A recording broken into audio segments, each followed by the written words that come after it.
আজকে আপনাদের সঙ্গে শেয়ার করলাম বাসায় একটি চকলেট কেক বানিয়েছি।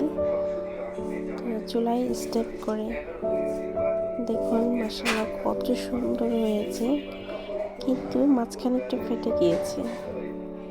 এখন ও তো দেখে বাচ্চা অনেক খুশি হয়ে গেছে, এমনকি সবারই ভালো লেগেছে এটা টেস্ট, এবং দেখতেও খুব সুন্দর হয়েছে। সাথে একটু কিচমিচে দিয়েছিলাম ভিতরে।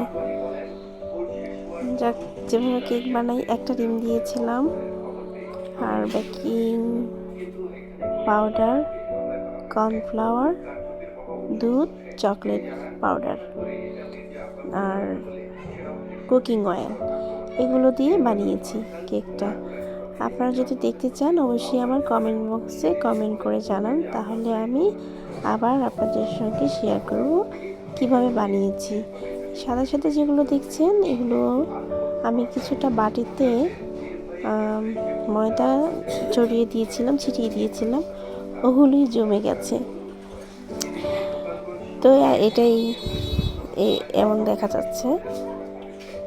গরম, সবাই এটাকে ঠান্ডা হতে দেবে না, সাথে সাথেই খাবে।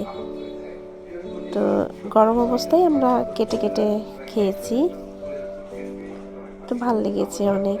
আপনারা একটু ওয়েট করবেন ঠান্ডা হওয়ার জন্য, তাহলে জিনিসটা সেট হবে ভালো। এই তো, কেমন হয়েছে ভিডিওটা অবশ্যই জানাবেন। ধন্যবাদ সবাইকে, ভালো থাকবেন, সুস্থ থাকবেন, আল্লাহ হাফেজ।